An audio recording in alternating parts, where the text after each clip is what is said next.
My name is Susan Davis, though everyone calls me Sue. I'm 58 years old, and this is the story of how my daughter-in-law Vanessa tried to erase me from my son Michael's life. Little did she know, when you mess with a mother's family, you'd better be prepared for the consequences. It all began on what should have been one of the happiest days of my year, my son Michael's birthday dinner.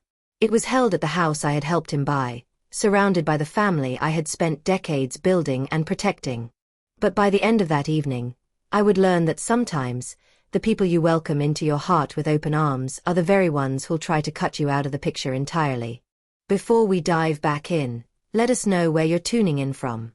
If this story resonates with you, don't forget to hit that subscribe button because tomorrow, I've got something even more special lined up just for you. The quiet, suburban home had always been a symbol of family unity for me. It was a place where birthdays, holidays, and moments of connection were nurtured.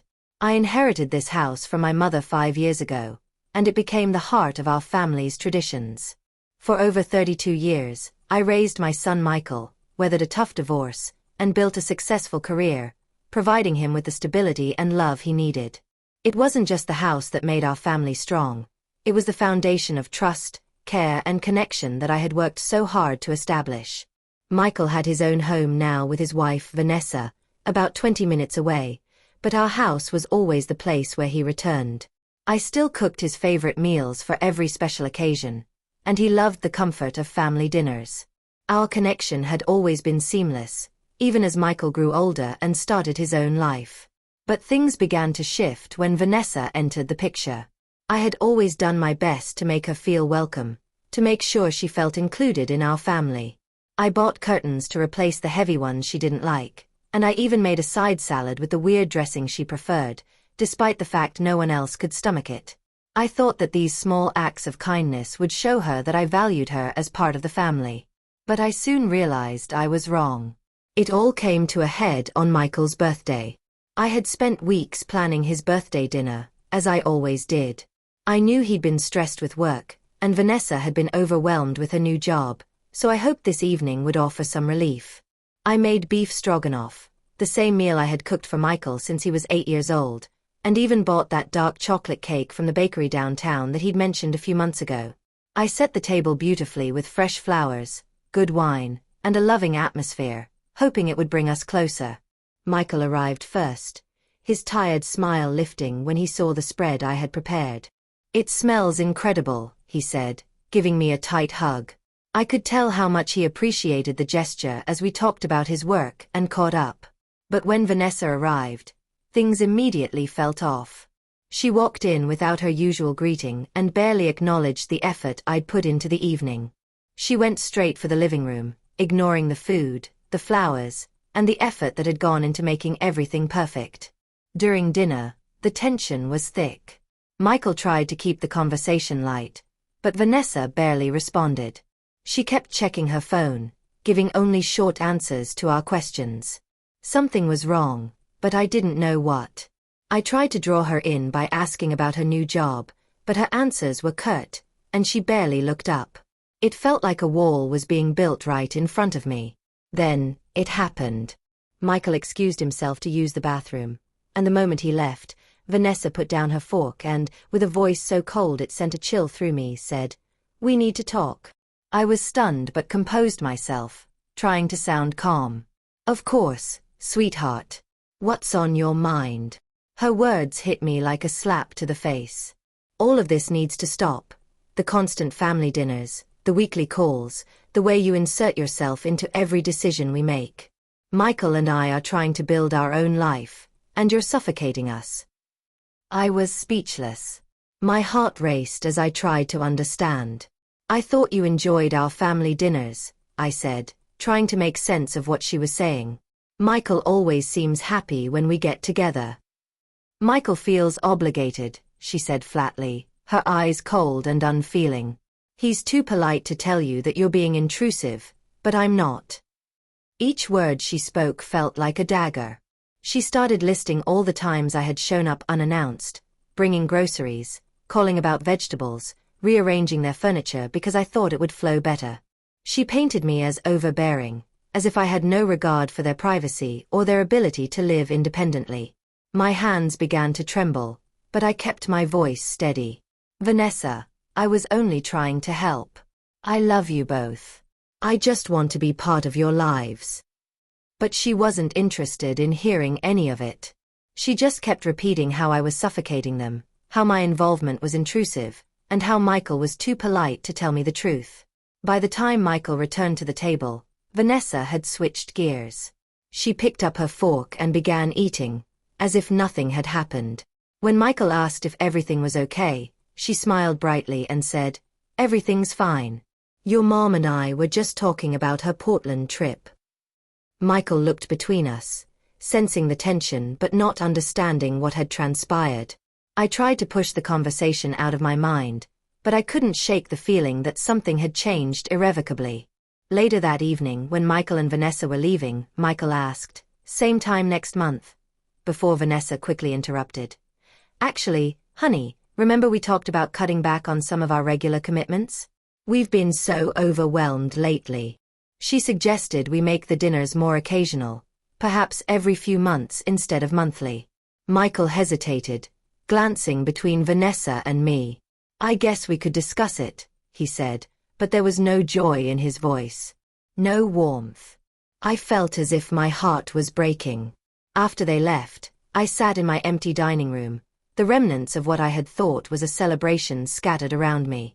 My hands shook as I cleared the table, replaying the conversation over and over in my mind. Was I truly suffocating them? Had I been too involved? Was it my fault? The next few weeks were torture. Michael's calls became less frequent, and when we did talk, it felt strained. I tried to respect the boundaries Vanessa had set, but the distance between us felt unnatural, painful, as if something was slowly being chipped away from our relationship. It was clear that Vanessa's influence was growing, and I had no idea how to stop it. Then, the bombshell came. 3 weeks after the birthday dinner, I ran into a neighbor at the grocery store. Janet mentioned that she had seen Michael and Vanessa at a restaurant the previous weekend, and she had heard some wonderful news. Vanessa was pregnant. 3 months along. I felt the world tilt on its axis. 3 months pregnant? That meant Vanessa had been pregnant when she had told me I was suffocating them, when she had started building walls between Michael and me. And I had found out from a neighbor in the produce section of the grocery store. I kept my composure, but as soon as I was in my car, I broke down completely. I wasn't just being pushed out of their lives. I was being excluded from the most important moments. I was going to be a grandmother, and I hadn't even been told. The following days were filled with an unsettling silence between Michael and me. Every time I picked up the phone to call him, my mind raced with questions. Was he really happy in this marriage? Was he just trying to keep the peace? Did he even realize what was happening to his relationship with me? But, deep down, I knew something had to be done. I tried to tell myself that maybe Vanessa just needed time to adjust. Pregnancy can be overwhelming, after all, and perhaps I had overstepped without realizing it. But then I remembered that moment when I had felt like I'd been slapped in the face during our birthday dinner. I wasn't sure where this new Vanessa had come from, but the woman who had been welcoming and polite was now cold and distant, and I feared the growing rift between us was about to tear apart not just our relationship but the entire family. One evening, after a long day of work, I sat down at my kitchen table, staring out the window at the changing autumn leaves. My phone buzzed, and when I saw Michael's name on the screen, my heart skipped a beat. "Mom, we need to talk." His voice was strained, a note of anxiety in his tone. "Can you meet me tomorrow afternoon?" "Of course, Michael." "Where?" "There's a park near the edge of town. I'll be there around 3, he said, before hanging up. I didn't know what to expect, but I knew whatever it wasn't good. As I drove to the park the next day, my thoughts swirled. Was Michael finally realizing what was happening? Or was this just another attempt to placate me, to smooth over things that had already gone too far? When I arrived, I saw Michael pacing by the park bench, his hands shoved in his pockets. He looked up as I walked toward him, and his face softened when he saw me. But there was something in his eyes, a mix of frustration and worry. "Mom," he began, his voice tight. I don't know how to say this. I sat beside him, feeling the weight of the moment. You don't have to say anything, Michael. I already know. He looked at me in confusion. What do you mean? I know that things have been different lately. I know Vanessa's been putting pressure on you, making it harder for us to connect. I'm not blind to what's happening. I see that you're trying to balance your marriage and your relationship with me, but I also see the toll it's taking on you. And I think that's why you've been distancing yourself. Michael's eyes welled up with emotion as he sat down next to me. I hate this, Mom. I feel like I'm caught between two worlds. On one hand, I want to make Vanessa happy. On the other, I don't want to lose the family that's always been here for me. You've always been there, and now she's asking me to choose. I could see the pain on his face, and it broke my heart. This wasn't how it was supposed to be. Michael should never have been in a position where he felt he had to choose between his wife and his mother. This was a family, and we should be supporting each other, not pushing each other away. I don't want you to feel like you have to choose, Michael, I said softly. I've always tried to make Vanessa feel welcome, and I'll keep doing that. But what's happening isn't just about me. It's about her trying to control the relationship between all of us, and that's not healthy for anyone. Michael looked away, his brow furrowed. I know deep down that what she's doing isn't right, but I'm scared. I'm scared of losing her, scared of losing the family I've always known, and scared of not being a good enough husband or father. I reached out and placed a hand on his. You're doing the best you can, Michael. But you don't have to sacrifice yourself to make her happy. And you don't have to lose your family either. If Vanessa loves you, she'll understand that you need space to maintain your relationships with the people who matter. But you need to be honest with her about what's happening. You can't keep living in a marriage where every decision is based on fear. Michael nodded, tears welling up in his eyes. I'm just not sure how to even start that conversation. Start with honesty, I said, my voice steady. Tell her how you feel. Tell her that you want a partnership, not a power struggle. And tell her that you won't let her manipulate you into cutting off the people you love. He took a deep breath, exhaling slowly as he wiped his eyes. I don't know if I'm strong enough to do that. You are, Michael, I said firmly. You've been strong enough to get through so much already. You just need to believe in yourself the way I do. He looked at me with a mixture of gratitude and doubt. I'll try. I don't know what's going to happen, but I'll try. We sat in silence for a moment, the weight of the conversation settling around us. I knew that nothing would be the same after this. Our family had changed, and I had no idea how long it would take to rebuild what had been broken. But I knew one thing for sure. I wasn't going to give up on Michael. He was my son, and I would fight for him just as fiercely as I had fought for him when he was a child. That night, Michael called Vanessa. I didn't hear the conversation, but I could tell from the strained tone in his voice when he hung up that it had been difficult. There were tears in his voice when he called me afterward. It didn't go the way I wanted, Mom, he admitted. She accused me of trying to destroy our marriage. She said I was being manipulated by you and that I wasn't thinking about our future as a family. I'm sorry, Michael, I said softly. But you did the right thing. You told her how you felt, and that's all you can do. If she's willing to listen, then maybe things can change. If not, then you need to decide what kind of marriage you really want. Michael paused, then let out a long breath. I'm just so scared of what will happen if she leaves. I know, I said. But Michael, staying in a relationship where you're sacrificing your happiness and your family isn't going to make things better. You have to think about what's best for you, too. The next few days were agonizing. Vanessa barely spoke to Michael, and he became more withdrawn. I knew it was only a matter of time before their relationship reached a breaking point. Then, a week later, Michael called again. His voice was filled with a combination of relief and uncertainty. I did it, Mom, he said. I stood up for myself. I told her that if she couldn't accept my relationship with you, then maybe we should rethink things. For the first time in a long while, I could hear the resolve in his voice. And what did she say? She didn't know how to respond at first. But then, after a long silence, she said she needed time to think. She agreed to see a counselor. A small, hopeful smile tugged at the corner of my lips. That's a good sign, Michael. It means she's willing to work on this. But I knew that the hard part was just beginning. What Vanessa didn't realize was that Michael's decision to set boundaries wasn't just about preserving his relationship with me. It was about creating a healthier marriage, one where both of them had a voice. As Michael worked through this difficult transition, I hoped for the best but braced for the worst. I couldn't predict what would happen, but I knew this was a critical moment for both of them. Would they learn to balance their needs and the needs of their growing family?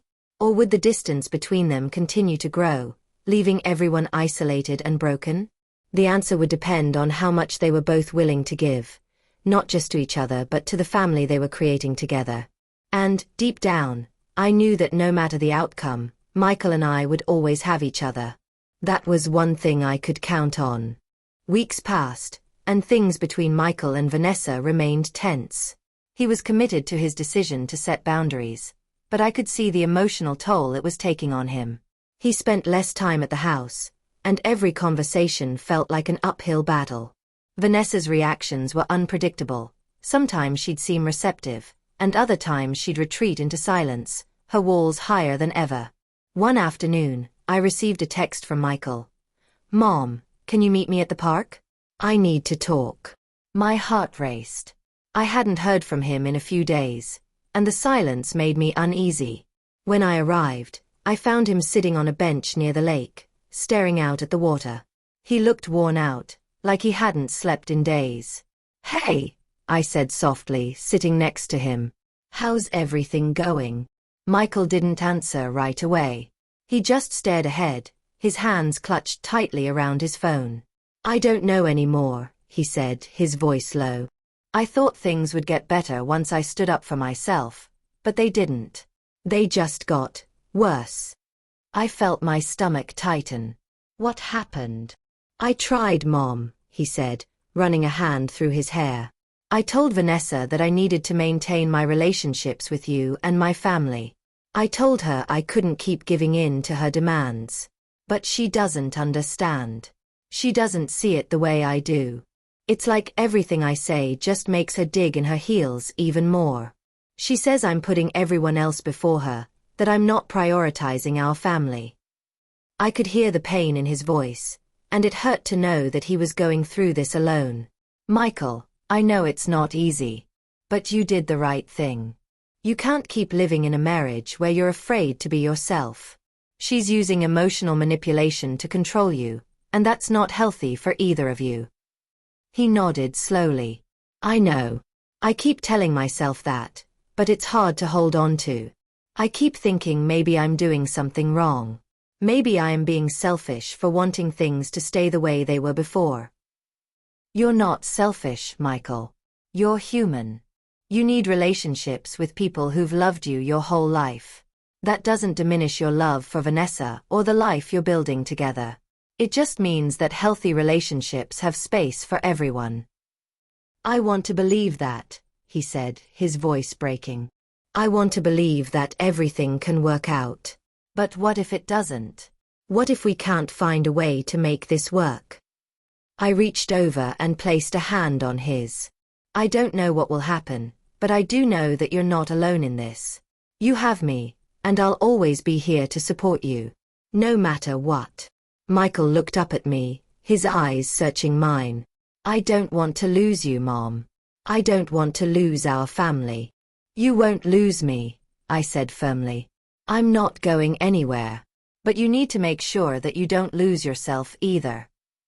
The next few days were a blur of emotions, with Michael and Vanessa walking through the same cyclical arguments, pushing and pulling each other without resolution. It seemed like every time they made a little progress, it was undone by another fight or another emotional outburst. But then, unexpectedly, something shifted. I got a call one afternoon from Vanessa, something I had never expected. Her tone was different, less defensive, less accusatory. "Sue, I was hoping we could talk," she said. My heart skipped a beat. "Of course, Vanessa. What's going on?" "I've been thinking a lot," she said. "About everything. About what's been happening with Michael, about our marriage, and about you." I didn't know what to expect, but I listened, my heart pounding in my chest. "I know I've been difficult. I know I've made things harder than they needed to be," she continued. "And I've realized that I've been so focused on protecting myself, on making sure I don't get hurt, that I've pushed away the very people who want to support me. Michael is trying to do the right thing, but I've been so scared of losing control that I've tried to isolate him." I sat back in my chair, stunned by her honesty. It was a side of Vanessa I hadn't seen before. "I don't want to keep fighting with him," she said. "I want to learn how to make this work, for him, for me, and for our family. I know I need help, and I'm ready to start working on things. I think I need to apologize to you, too, for everything I've said and done." It took a moment for the words to sink in. "Vanessa, I appreciate that. I know it's not easy to admit when you're wrong, but I think it's a good sign that you're willing to change. It shows me that you care." There was silence on the other end for a moment. Then she spoke again, softer. "I do care. And I want to do better. I don't want to keep making mistakes." "I'm here to help," I said gently. "But I also need to see that you're willing to make space for me, that you're willing to trust me and not just tolerate me. We need to work together, and that means being open with each other." "I understand. I'm ready for that." A week later, Michael and Vanessa called me to join them for dinner. I could sense the change in the air. Something had shifted between them. It was still awkward, still fragile, but there was a newfound respect and understanding that hadn't been there before. Over dinner, we talked about the future, about parenting, about family holidays, about boundaries. Vanessa spoke more openly than she ever had before, and I could see Michael's shoulders relax as they made plans together, not as adversaries but as partners. It wasn't perfect, but it was progress. The real breakthrough came when Vanessa invited me to the baby shower she was planning. "I want you to be involved," she said. "I know I've made things difficult in the past, but I'm hoping we can start fresh. I want our daughter to know her grandmother." I could hardly believe it. After everything, after months of tension and manipulation, Vanessa was extending an olive branch. It wasn't a complete resolution, but it was a step in the right direction. Over the next few months, things slowly began to change. There were still bumps along the way, still moments of tension, but both Michael and Vanessa were committed to working through their issues, and it showed. They sought counseling together, and Michael found his voice in a way I hadn't seen before. Vanessa, too, began to change. She realized that control wasn't the key to a healthy marriage, and that love couldn't be about ultimatums. She started to see the value in maintaining connections with extended family, not as a threat, but as a way to enrich their lives. The real test came when Emma Grace was born. I remember the moment Michael called me to tell me the news. "Mom, it's a girl," he said, his voice full of joy and disbelief. That was when everything shifted. The walls that had been built up over the past year began to crumble.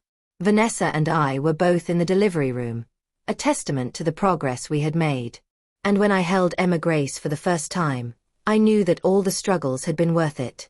This little girl, this symbol of new beginnings, would grow up surrounded by love, understanding, and the kind of family that knew how to work through conflict and emerge stronger. As I looked at her tiny face, I thought about all we had been through to get to this point. The pain, the anger, the heartache, it had all led to this moment of joy and hope. And I realized that sometimes, family isn't about perfection. It's about choosing to love each other, even when it's hard, even when it feels impossible. And that love, that commitment to each other, is what makes everything worthwhile.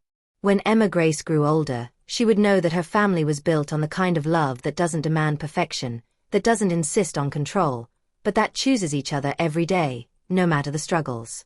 And that, I knew, was the greatest gift we could give her. The next year passed in a blur of new experiences and growing pains, but I could see the fruits of our hard work in the changes happening around us. The tension that had once dominated our interactions was slowly but surely replaced by a deeper understanding, even though it wasn't always easy. The process of building this new family dynamic was far from instantaneous, but it felt like we were finally on the right track. Vanessa and Michael worked hard on their marriage. Vanessa, who had once been so consumed by fear and insecurity, began to trust more. Not just Michael but everyone around her, including me. She had started therapy, and Michael supported her through it, gently encouraging her without pushing too hard. It wasn't perfect. Sometimes the fear would return, and old habits crept up, but they were learning to recognize those moments, to acknowledge them, and to move forward. I spent more time with Emma Grace, watching her grow from a tiny baby into a curious, energetic toddler. Every visit was a reminder of just how much had changed, not just for them but for me, too. I was no longer just a guest at the edges of their lives. I had a real, active role in Emma's upbringing.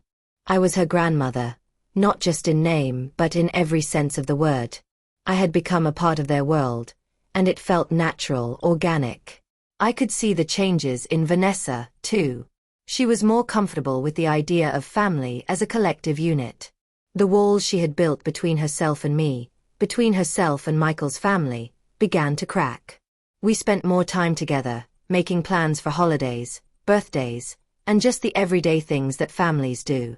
Sometimes, there were still awkward moments, but they were less frequent, and they never felt insurmountable. One evening, Michael invited me over to dinner. It had been a while since we had all spent time together outside of the routine family gatherings, so I was curious to see how things had evolved. When I walked in, Vanessa was bustling around the kitchen, preparing dinner while Michael set the table. Emma Grace was playing on the floor, laughing as she chased after a ball. "Hi, Mom," Michael said, his voice light and warm. "We're almost ready, come on in." Vanessa looked up and smiled at me from across the room. The smile was genuine, no trace of the wariness that had been there in the past. "Hey, Sue.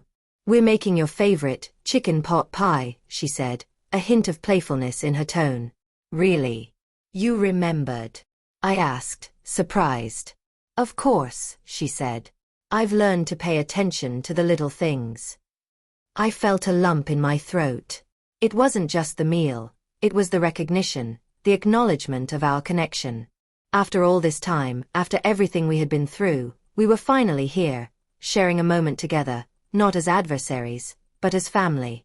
Dinner was filled with the sound of laughter and easy conversation. Emma Grace was the center of attention, showing off her new words and asking about everything in sight. She was growing quickly, and I felt so fortunate to be a part of her life. It was amazing to witness the love between Michael and Vanessa. There was no longer a sense of competition, just partnership. At one point, as we all sat back after dinner, Vanessa turned to me with a look of quiet contemplation. She took a deep breath, then spoke. "Sue, I want to thank you for everything you've done. For me, for Michael, for Emma. I know I made things difficult, and I regret that, but I also see now that you were always trying to help, not control. I know that now. I didn't know what to say at first. It wasn't the apology I had expected, but it was more than I had hoped for. Vanessa, I know it wasn't easy. But you've done a lot of hard work. And I'm proud of you for sticking with it, even when it felt impossible. I just wanted to say that I see the value in having you in our lives. Not just as Michael's mom, but as someone who has wisdom and love to offer us. I want Emma to know that she's not just loved by her parents, but by her whole family, and that means you." It was the kind of conversation I had longed for, and for the first time, I truly felt like Vanessa understood.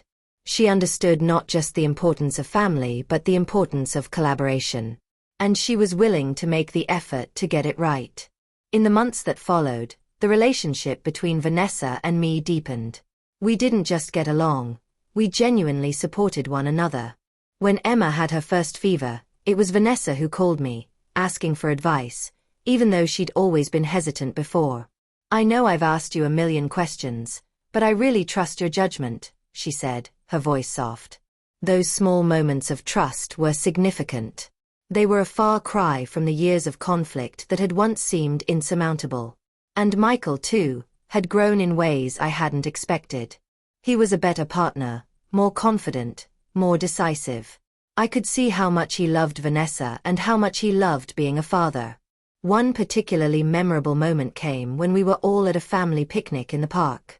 Emma Grace was running around with her little friends, her face flushed with excitement. Vanessa and I sat together on the grass, watching our grandchild as she giggled in the sunlight. "This is nice," Vanessa said, her voice content. "I never thought I'd get to a place where I felt like part of the family, but here I am. And I'm so grateful for it." I smiled at her. "We all have to work for it. But it's worth it, isn't it?" "It is," she said, squeezing my hand. "It really is." And in that moment, I realized that family wasn't just something you were born into, it was something you built. Every conversation, every decision, every challenge, it all added up to something lasting. We weren't perfect, but we had learned how to love each other in a way that was healthy, supportive, and real. Emma Grace was growing up in a family that had chosen love over fear. She was being raised by parents who knew that love wasn't about controlling one another, but about supporting each other through the highs and lows. And more than anything, she was learning that family was something you could build, brick by brick, with patience and understanding. As the years went by, things continued to evolve. Vanessa and I found our rhythms together, both in our relationship with each other and in the way we interacted with Michael. Emma Grace grew into a confident young girl, surrounded by a large extended family who loved her fiercely. There were still moments of tension, as there always will be in any family, but the difference now was that we had the tools to navigate those moments with grace and understanding. No one was isolated, no one was manipulated, and no one was afraid to speak up for what they needed. In the end, our family was not defined by perfection but by our willingness to choose each other again and again, through every challenge and every triumph. It was a family built on love, respect, and the knowledge that even when things got tough, we could always work it out together. And as I looked at Emma Grace, laughing and playing, I knew that this was what we had worked for. A future full of love, connection, and endless possibilities. Ask ChatGPT. As the years continued to pass, the foundation we had built in those early days became the bedrock of our family. Every step forward, no matter how small, was a reminder of the strength we had discovered in each other. What had started as a tense, complicated situation was now a source of pride and deep satisfaction. Emma Grace grew into a smart, energetic child who radiated joy and curiosity. I watched with awe as she embraced the world with the same warmth and confidence I had once seen in Michael. She had inherited his inquisitive nature, asking endless questions about everything she saw. She also had Vanessa's empathy, always wanting to help and make sure everyone was happy. Michael and Vanessa's marriage continued to flourish. The early struggles had tested their commitment to one another, but they had come out stronger. Their ability to communicate openly and honestly had become a model for their daughter. They shared everything: joys, worries, hopes, and dreams. I could see how much they had changed in the way they supported each other. Vanessa no longer felt threatened by Michael's connections to his family. Instead, she embraced them as part of their shared life. One Saturday morning, as I was drinking my coffee, I received a call from Vanessa. It had become a familiar sound, her checking in, asking for advice, or just to talk.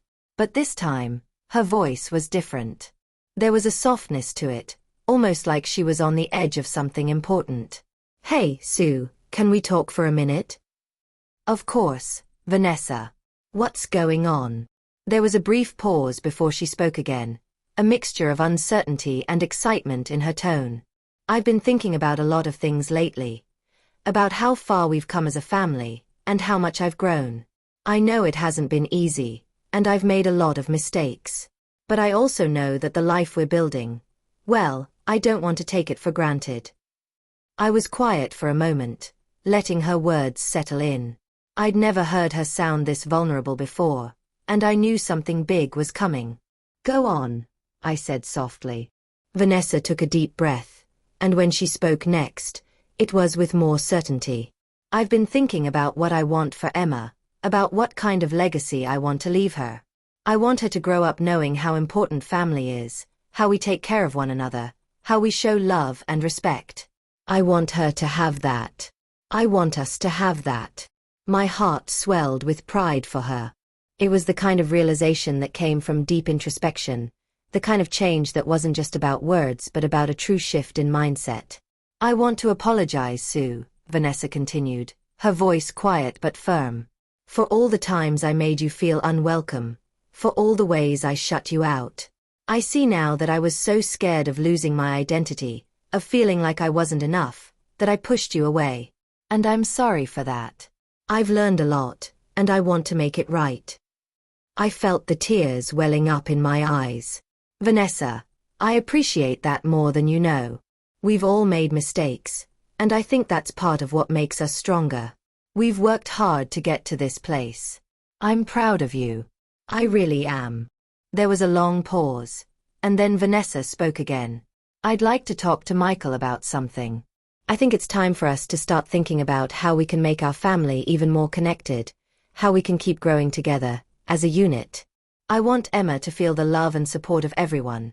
Her parents, her grandparents, her aunts, uncles, cousins. I want to create that for her. I knew in that moment that this conversation wasn't just about her apologizing or making amends. It was about something much bigger, a commitment to creating a future that was built on collaboration, love, and mutual respect.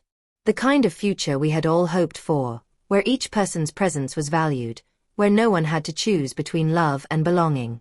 That sounds like a wonderful idea, I said, my voice thick with emotion. I'm here for it, and I'll do whatever I can to help. And so, it began. Vanessa and Michael started making plans, not just for the holidays or for family get-togethers, but for the bigger picture.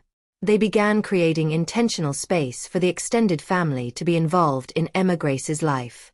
They opened their hearts to the idea of shared traditions, not just their own small world but one that included all of us, because they knew that love only grows when it's shared. A few months later, we sat around the table in their cozy living room, Emma Grace playing with her toys in the background, as Vanessa shared the news. We've been talking and we want to invite everyone, our families, your friends, Sue, to come together for Emma's first birthday party, she said, looking at me directly. Not just for the party, but to create something we've all been missing. A real sense of belonging.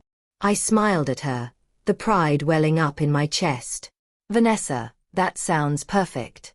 I'm so proud of the family we're becoming.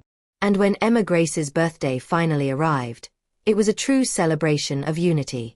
There was no division, no underlying tension, just love, laughter, and a sense of togetherness. As we all gathered around the table, celebrating the little girl who had brought us all together, I realized how far we had come. Emma Grace was growing up in a world where family didn't mean choosing sides or living in fear. It meant finding ways to coexist, to love each other through the hard moments and the easy ones. She would grow up understanding the importance of both boundaries and compassion, and she would never have to choose between her parents or her extended family. We had all learned that relationships, real ones, are built through honest communication, respect, and the willingness to grow together.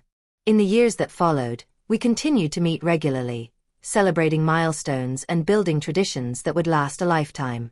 Each moment, each holiday, and each milestone was a reminder of how far we had come and how much further we still had to go. But what mattered most was that we were doing it together. As I looked at my growing family, I realized something deeply profound. Love wasn't about perfection, nor was it about avoiding conflict. It was about choosing to show up for one another, to support each other through thick and thin, and to create something that would last. A family bound not just by blood but by choice, by effort, and by the unwavering commitment to love and understand each other. And as Emma Grace grew, I knew she would carry that legacy with her.